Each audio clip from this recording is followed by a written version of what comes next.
welcome to my channel. So today I'd like to talk about a concept that I'm seeing online recently that I really relate to. Maybe not for the same reasons as everybody who is talking about it, but I relate to it nonetheless, and that is post-pandemic anxiety, post-pandemic social anxiety to be specific. So the idea is basically this. For the last year, we have been locked down.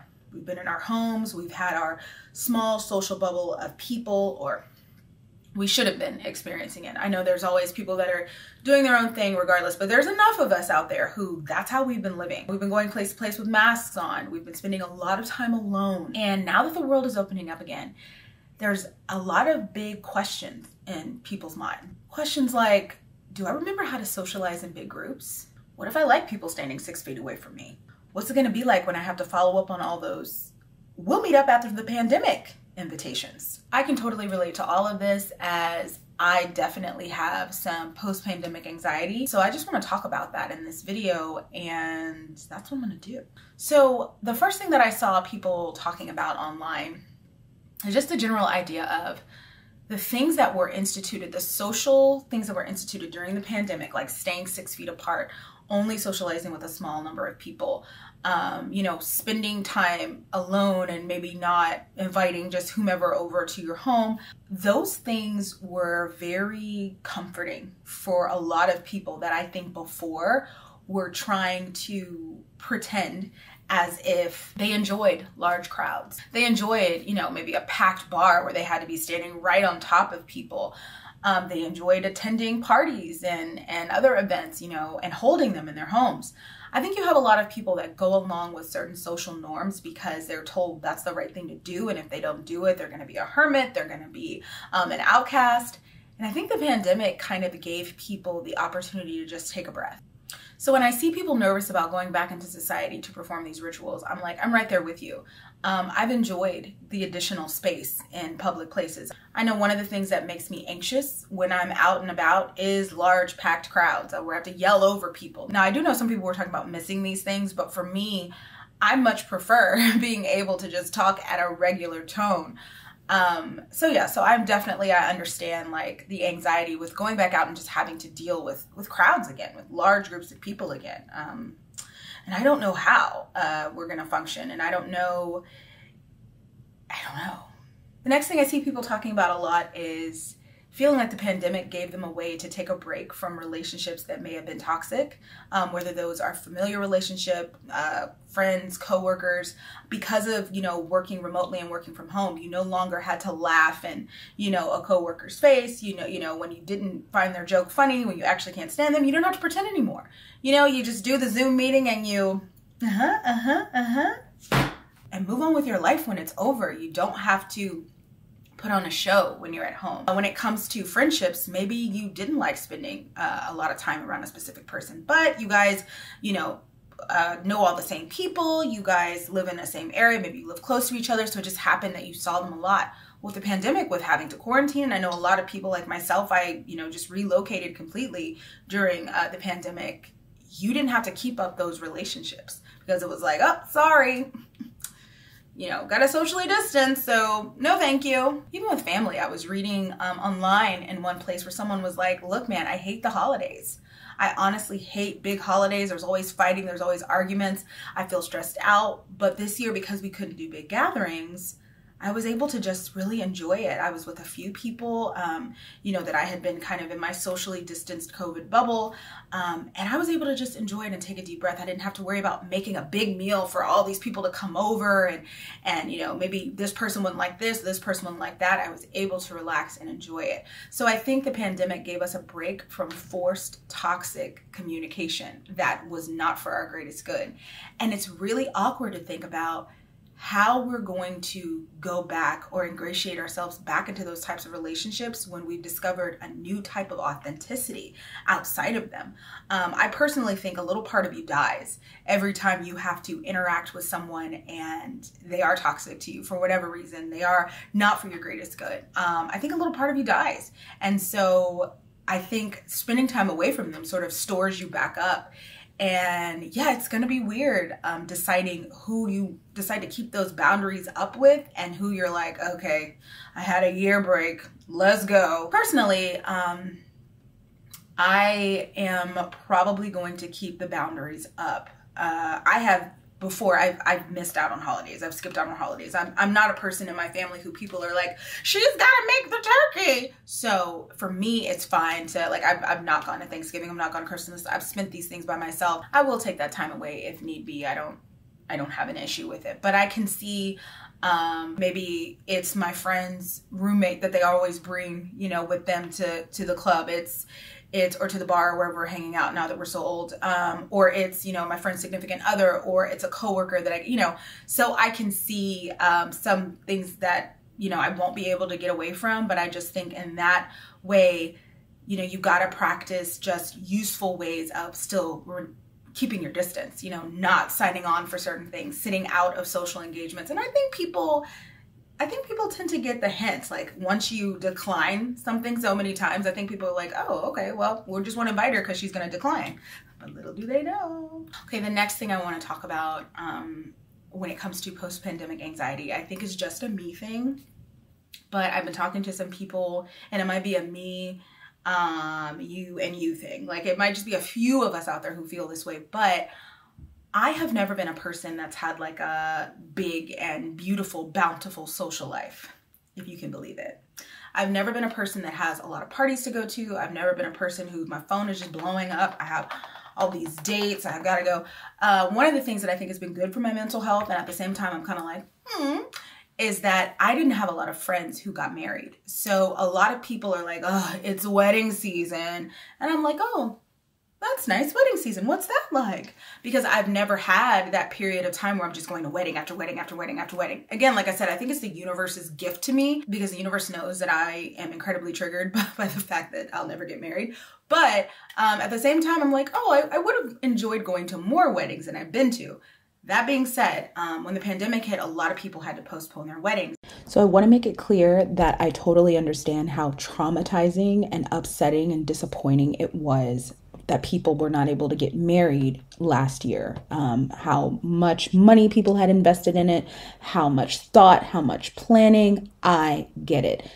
I have a totally different perspective on weddings, though, that I'm about to explain here.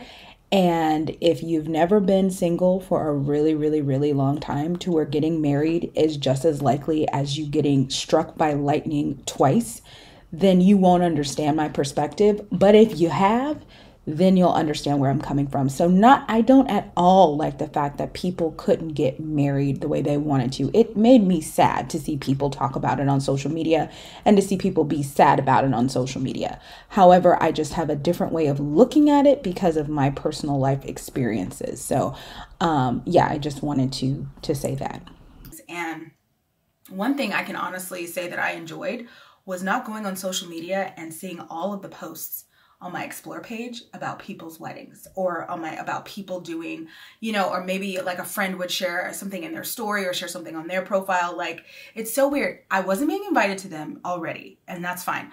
But like knowing that, and this is a totally me thing, and you can either identify with it or you can't, and you either think it makes me a terrible person or you don't, whatever, it doesn't bother me. But knowing that the weddings just weren't happening was like calming to me. Like I'm already like, oh, everybody's getting married but me. But knowing that, oh, they're not happening, and you're not missing out on not only seeing something that's never going to happen to you, but you're also not missing out on knowing that there are other people out there who are, getting to do things like go to a cash bar, go to a cool destination wedding, go to things that you don't get the opportunity to do because your friends aren't getting married. Like, you're really just not seeing this side of life firsthand. So now you don't even have to worry about it happening secondhand. Like, you don't have to worry about it. It's not happening.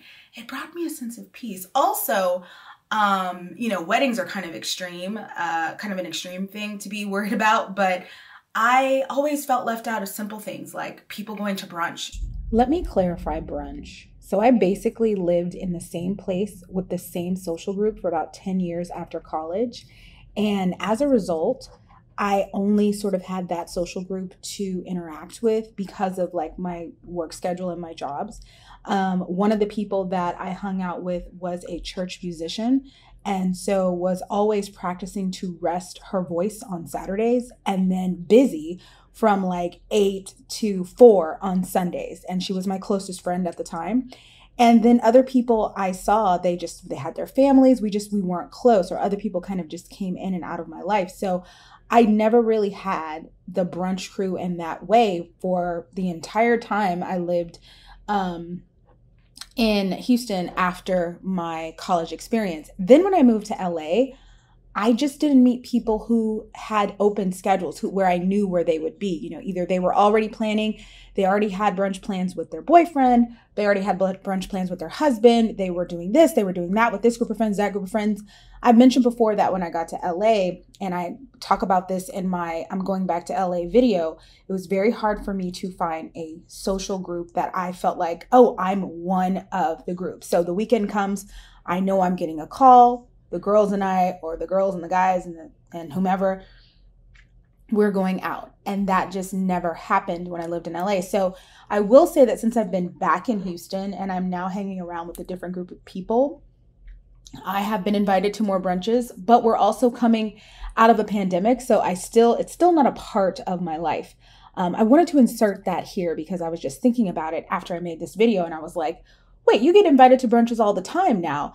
So I am going to complain about brunch for a second, but I just want everybody to know that that part of my life has changed. Every weekend. It was always a struggle for me to find a brunch crew in my life because in my 20s, I did a lot of extra jobs on the weekends, where I worked like jobs where you had long hours on a Saturday or a Sunday. You had to go in on a Sunday at 9 a.m. working retail. And so you had to go in on a Saturday at 10 a.m. So I never got like into the whole brunch thing. Like brunch was never really a part of my life. And it sucks because it's such a millennial thing to love brunch. And I never got into it. So instead I would go on social media, on a Monday and see everybody's brunch posts and everybody's brunch spreads. And I would just be like, well, when things were shut down, I didn't see those things anymore. And then when it comes to parties and going out or vacation, people going on like lavish vacations, and I'm like counting my pennies, in my counting house, I don't see those things anymore because people weren't traveling. So it's interesting because during the pandemic, there were so many people that were lamenting the loss of all these things. Like, we can't travel, we can't go to our favorite restaurants, and I was just kind of like, it is comforting to not be the only one whose social life sucks right now. And I know that makes me a terrible person. It's fine, it's okay, I don't care. But honestly, my FOMO got to take a huge break during the pandemic. I will say that people were still doing things. I make no light of the fact on this channel that I wanted to be a mom and it didn't happen. So finding out about like pregnancies that happened, or finding out, people were still meeting and connecting and, on apps successfully. There was a story on TikTok where two people met during the pandemic and they were across country from each other. And the guy was so interested in this girl that he flew across the country, like at the height of the pandemic, to meet her. And then he drove with her to Florida so she could move back with her parents. I was just like, oh my God. So great things are still happening even in the midst of all of this. However, in a normal life and normally, they would be happening at a much, much greater extent. And I just think that social media in general is dangerous. I think social media can be dangerous because you're comparing yourself. Well, this person's going on this vacation. Well, their marriage looks so great. Well, she's having such an easy time getting pregnant. Well, they're having this. Well, they're doing... And I can honestly say that the pandemic, I got to take a break from constantly comparing myself because people just weren't posting about it as much. It was still happening, but it wasn't happening as much. And it was nice to, for once, not feel like such an outcast. Like, it was nice for once to feel like I'm not the only one who's not really moving forward right now, because you can't. Now, I will say that I definitely am not the kind of person who doesn't want people to move forward in life. Absolutely. But I'm also very sensitive to the fact that I have a certain position, like in my life kind of stays at a certain level, no matter what I do. So I'm very sensitive when it comes to like social media and like who I'll choose to follow and so on and so forth. And yeah, the pandemic, my FOMO got to kind of take a break, and now that the world is going back out again, weddings are getting booked, vacations are getting booked. I'm now like, all right, are you ready to see this stuff again? And honestly, I'm not. I'm really not. So just me personally, what I think I'm going to do is just mute some things, take social media breaks, like just be more honest about how much it does affect me, that other people are living experiences that I wish I could experience, but for whatever reason I can't. And just be honest about it. Stop trying to be such a big, brave girl. And if it hurts my feelings, if I don't want to see it, log off. Honestly, log off. The last way that I want to talk about post-pandemic anxiety is it's medically related, really. And it's people not trusting or being overly aware of sanitizing habits, how clean a restaurant is, and the germs and disease that their close ones could have on them and possibly spread around, to each other, that they could catch themselves. I've seen a lot of really funny tweets about how we used to just go out in the world, mouths open, greet each other, take wet food off a tray at the store, no gloves, no mask, nothing. And there's just so many tweets about people observing how frivolously we treated our health before the pandemic, and how much the pandemic made us really, really focus in on little tiny habits that affect how disease is spread. And it's either going to have a really positive effect that people are so focused now on, wait, I can't just do anything with my body. I got to protect it. Like, I like the fact that people are saying, I'm going to still wear masks, like on a plane. I'm going to still wear a mask, during flu season, which I think is fantastic. I'm going to always make sure I sanitize I like the fact that people are taking these things on, but I also think that there's a certain amount of hypochondria or obsession with things. I know I have a friend who, before she does anything, she could take out her chapstick from her purse and she's gonna put on hand sanitizer. Then she's gonna eat a French fry. And then, oh, I remember that you asked for a pen earlier. Go in her purse to get the pen, give you the pen, put on hand sanitizer, go back to the French fry. And then when she's done to the fry, do a full wash down in the bathroom because she ate a fry, come out you're going to have people that have an uptick. And if that sounded fine to you, then that sounded fine. To me, I'm just like, how do you remember to sanitize so many times? But that's how she is. And I think a lot more people are going to be like that. And from what the internet is telling me, it's because the pandemic has scared the living hell out of us. And so there's just this big idea of, I need to be safe rather than sorry. But I also think it could affect people as far as if they were already sort of afraid to go into certain environments because, people that are naturally germaphobes, people that are agoraphobic. I think this idea that you have this disease out there, or you have this virus out there, and even if you did everything you needed to do, it could still I think it's going to affect people for a long, long time to come. When it comes to that form of anxiety around post-pandemic life, I have no suggestions. I don't know what to tell. I say do the behaviors and do the actions that you feel are going to keep you safe. That's really all I can suggest. All right, thank you for coming down this little walk with me while I talked about embracing a post-pandemic world and some things that I and my fellow internet people are worried about. I know my whole bit about FOMO is very much so related to my my life in general, but I shared that with some people, and one of the other people I shared it with was also a person who's not that great at social life, and they were kind of like, me too. I also enjoyed for a year not having to watch everybody living so fabulously while I kind of sat at home watching Netflix. We were all on Netflix. We were all on TikTok learning dances. We're all making bread and Dagona coffee and whatever else we were doing. We were doing some crazy stuff. So kind of felt like we were all in it together. But I'm still excited for it to be over, and I'm excited for what comes next.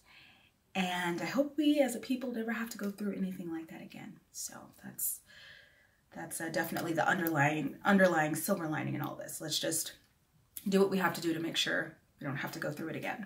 So thanks for watching.